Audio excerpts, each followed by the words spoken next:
Morning guys, या daily shine. Welcome back to my channel. I hope आप लोग सब अच्छे होंगे, सब बढ़िया होंगे। तो स्टार्ट करते हैं आज का शाइनी सा व्लॉग गाइस।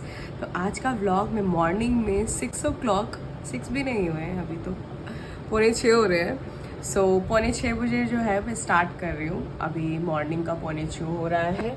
और जो सूरज है हमारे, सूरज भगवान, हमारे सूर्य भगवान अभी उदय हो रहे हैं। तो उदय हो चुके हैं, 5:30 बजे उदय हो चुके हैं। आज के सूर्य उदय का जो टाइमिंग था वो 5:30 बजे था। और मैं उससे पहले ही नहा ली हूँ। मैंने कोशिश यही करी कि मैं 5:15 5:30 बजे तक नहा लूँ अपना। और बाकी आज है निर्जला एकादशी। तो आप सबको निर्जला एकादशी की बहुत बहुत बहुत शुभकामनाएं। तो आज निर्जला एकादशी का मेरा व्रत है, इसलिए मैं सुबह जल्दी उठ गई हूँ। तो सुबह जल्दी उठकर अब हम लोग नहा लिए हैं। सबसे पहले काम यही होता है मेरा।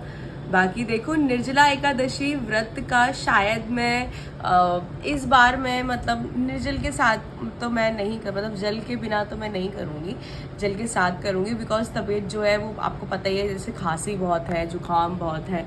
तो मुझे नहीं लगता है कि मुझे जल के बिना मतलब आज इस बार व्रत रखना चाहिए। तो नेक्स्ट ईयर या कभी मैं जैसे हो पाएगा, जब भी मुझे लगेगा तो मैं निर्जल एकादशी ज़रूर रखूँगी।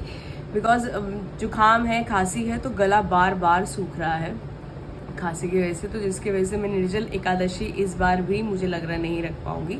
तो अभी हम लोग चलते हैं। अभी कान्हा जी को तो मैं इतनी जल्दी नहीं उठाऊंगी। कान्हा जी को हम लोग उठाएंगे 6:15 बजे तक, 6:15 समथिंग, क्योंकि उनको सुबह उठने की आदत नहीं है। हम लोग, मैं इनको जल्दी उठाती ही नहीं हूँ।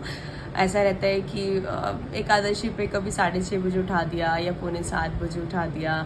और सूरज भगवान हमारे उदय हो रहे हैं। सो अभी बाकी चलते हैं फटाफट और घर की थोड़ी सफाई करते हैं। उसके बाद मंदिर को खोलेंगे।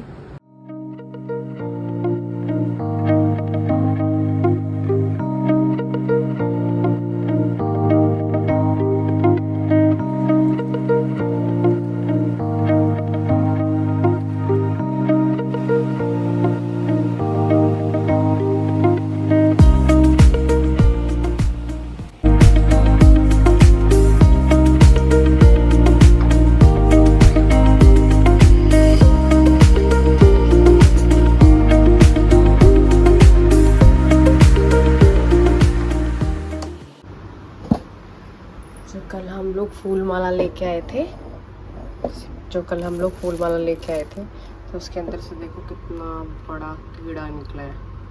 पावर है, इतना बड़ा कीड़ा।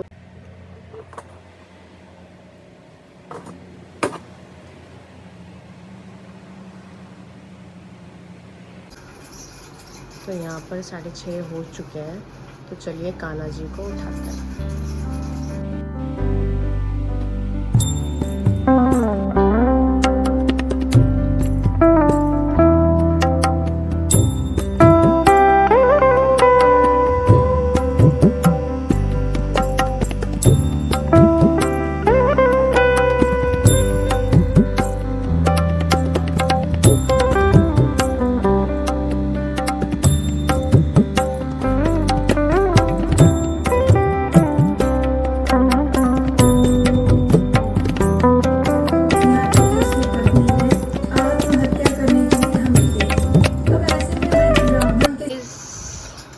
कथा तो हो गई है, मगर अभी आरती रह रही है।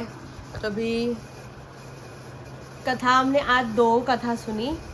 तो एक कथा तो थी निर्जला एकादशी की, और एक और कथा जो थी वो साक्षी गोपाल जी की कथा थी ताकि पूजा के लिए। तो जल्दी करो।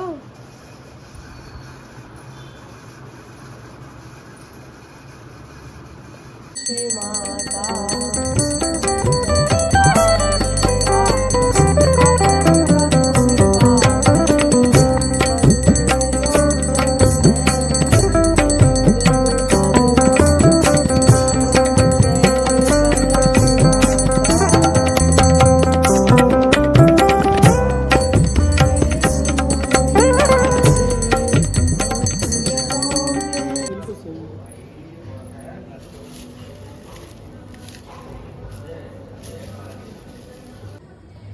तो अभी मैं नीचे आई थी और थोड़ा झाड़ू वाड़ू लगा रही थी। इतनी देर में आम वाले के बारे में ही सोच रही थी, आम वाला ही आ गया।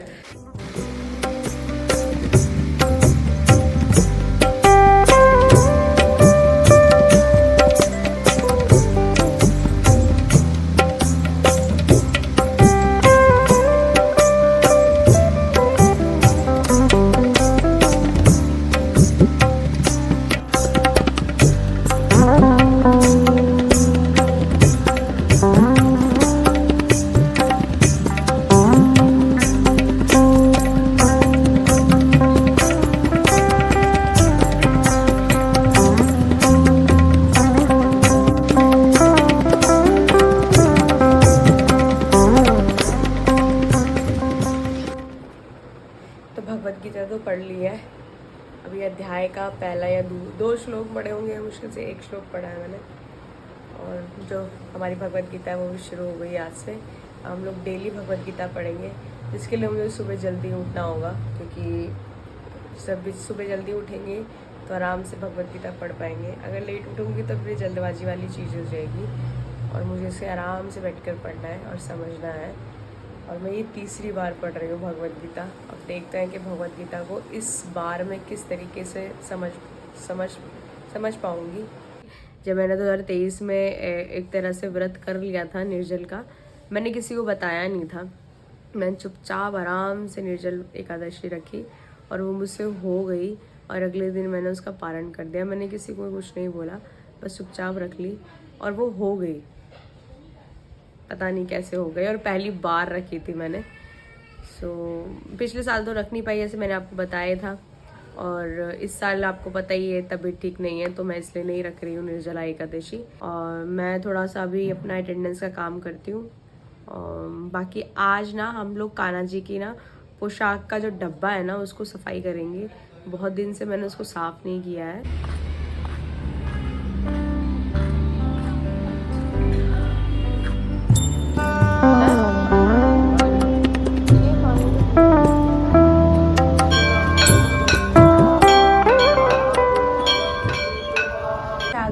मंदिर से आ गए, मुझे बहुत टाइम हो गया है। आज मैं मंदिर चली गई थी। एक्चुअली पहले पापा सबके साथ में वो सब ब्रेकफास्ट कर रहे थे, तो मैं बैठ के आजकल बाके बिहारी जी की कॉरिडोर की बहुत बातें चल रही है। बहुत ज़्यादा न्यूज़ आ रहा है इसके ऊपर, पता नहीं क्या होगा। मुझे तो ये चाहते हैं बस कृष्ण भगवान, वो जो देखो बाकी सब सही है, पर मैं चाहती हूँ कि वो जो मैं जैसे वृंदावन गई ना, तो मुझे वहाँ का ना पुराना जो वृंदावन, जैसे पुराना तरीके से वहाँ के लोग रहते हैं।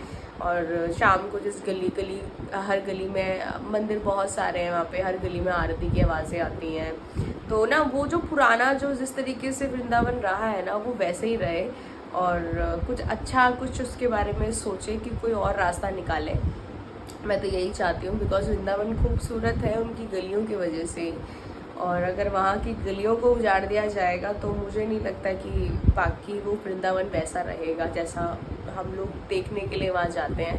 क्योंकि शहर में तो आपको बिल्डिंग्स वगैरह बहुत कुछ मिलता है। मैं भी इस चीज़ के बारे में सोच रही थी कि शहर में आओ तो नॉर्मल आपको बिल्डिंग्स मिलती है। जैसे मैं अभी 4 बिल्डिंग के बीच में रहती हूँ, और इससे पहले मैं जब पहले रहती थी तो थोड़ा खुला लगता था, अच्छा लगता था, बट अभी बंधा हुआ फील होता है। ऐसे ही अगर वहाँ पर भी हम लोग अगर जाते हैं तो वृंदावन को पुराने स्वरूप में देखने के लिए जाते हैं, जहाँ पर कान्हा जी की एक तरीके से जो बचपन की वहाँ पे सारी चीज़ें लीलाएं रही हैं, वो घूमते थे गलियों में, ये सब। तो मुझे भी ऐसा फील होता है कि कोई और रास्ता निकालना चाहिए। वो सरकार भी अपनी तरीके से सब सही है, क्योंकि भीड़ भाड़ बहुत ज़्यादा होती है, ये बात तो मैं तो दोनों बार गई हूँ और मुझे अच्छे दर्शन हुए हैं। बाकी कोई और रास्ता निकालना चाहिए। मुझे नहीं लगता कि वो सब करना चाहिए ऐसा कि बिल्कुल सब कुछ तोड़ दो, हटा दो, पता नहीं क्या होगा। बाकी मंदिर होकर मैं फटाफट आ गई थी, और वहाँ पर थोड़ा आज दान करना अच्छा होता है, तो दान करके आए थे। और मंदिर में इस बहाने दर्शन भी हो गए। मुझे बहुत अच्छा लगता है वो मंदिर, तो उस मंदिर में मैं जाती हूँ। अभी फटाफट मैं आ गई थी। और जैसे मैंने आपको बताया था कि आज मैं कान्हा जी की पोशाकें थोड़ा सा सही सेट करूँगी। जैसे अभी सब फैला हुआ है, जैसे मैं उनको फटाफट नहलाती हूँ तो पुरानी पोशाकें ऐसी रख देती हूँ, तो काफ़ी दिन से मैंने पोशाकों को ठीक तरीके से रखा नहीं है, तो आज हम लोग पोशाकों को ठीक से रखेंगे। और जो पोशाकें थोड़ी पुरानी सी हो गई हैं, जिन पे दाग लग गए हैं और ये धोने के बाद भी दाग नहीं जा रहे हैं, तो कुछ कितनी सुंदर, देखो कितनी सुंदर पोशाक है। ये मेरी फेवरेट पोशाक है और इसमें कान्हा जी बहुत सुंदर लगते हैं, मगर ये जो दाग है ना, ये जाने का नाम नहीं ले रहा है। तो देखते हैं क्या कर सकते हैं इसका हम लोग। ये तो बहुत ही ज़्यादा पुरानी है, जिसमें ना ये थोड़ा सा ये कान्हा जी को थोड़ा चुभता होगा ना, तो कुछ इस तरीके की पोशाकों को हम लोग ना निकाल के थोड़ा साइड में रखेंगे। और ये देखो जिस तरीके की पोशाकें हैं, और ये है ना कान्हा जी को इतना वो नहीं करती हैं, मतलब चुभती नहीं होंगी। तो इस तरीके की पोशाकों को ठीक तरीके से रखेंगे। तो चलिए पोशाकें जो हैं, और आज मैं आपको दिखाऊंगी कि कौन सी कलर की पोशाकें हमारे कान्हा जी के पास है और कौन सी कलर की नई है। तो जो नई है उन पोशाक का हम लोग जो कलर है वो लिख लेंगे। बाकी आज कोई क्लास नहीं है, क्लासेस मैंने एडजस्ट करी हुई हैं, कुछ संडे में एडजस्ट की हुई हैं और कुछ मंडे में एडजस्ट की हुई हैं। सो देखो नेक्स्ट वीक में क्लासेस जो है कंप्लीट हो जाएंगी। आज मुझे ये लग रहा था कि व्रत है, तो मैं फिर वही है कि नहीं हो पाते हैं कई बार क्लासेस। मैं सोच रही थी शाम को एक क्लास एक बैच को बुला लेता है, मगर फिर मुझे लगा कि फिर मेरे को एक ढंग से मैं ना तो क्लास दे पाती हूँ, और फिर थोड़ा सा ना ऐसे अजीब सा फील होने लगता है शाम तक आते आते ना। तो मैं यही सोचती हूँ कि फिर जल्दी जल्दी आराम से कान्हा जी का भोग भी बनाएंगे आज कान्हा जी के लिए, और कान्हा जी को 7:30 बजे तक 7 बजे तक जो है भोग लगा देंगे। तो मैंने सोचा कि ठीक है कोई बात नहीं, आज एकादशी है तो एकादशी को व्रत को अच्छे तरीके से करते हैं। तो चलिए पहले अभी ये काम करते हैं। सो गाइस यहाँ पर मेरे पास में देखो कि मतलब हमारे कान्हा जी के पास में कितनी सारी पोशाकें हैं। तो इसमें से कुछ पोशाकें जो है ऑलरेडी, जैसे पिंक है, वाइट नहीं है, बता मैं ये सोचती हूँ कि वाइट नहीं है ना, वाइट पोशाक है ही नहीं। आज मुझे पता ही नहीं था कितने दिन से रखी हुई है, और देखो नई की नई पोशाक है और अच्छी है, मतलब ऐसे चुभने वाली नहीं है। तो कल हम लोग अपने कान्हा जी को यही वाली पोशाक बनाएंगे।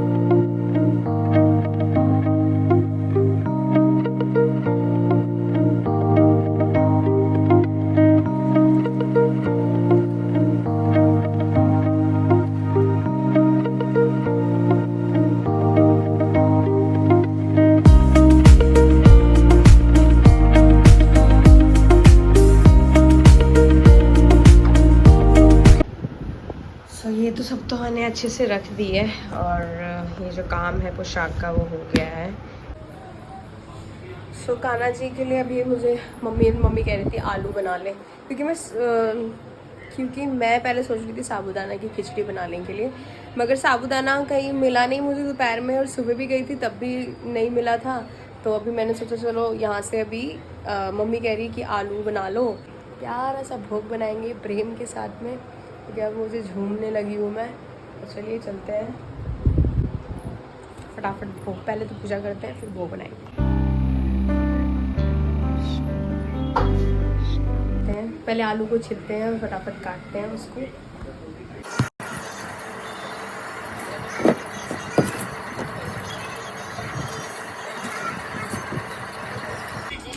आलू तो कट गए हैं, आलू मैंने काट लिए हैं, साथ के साथ कथा भी सुन रही थी। तो आलू तो कट गए हैं यहाँ पे, अब फटाफट इनको बनाते हैं।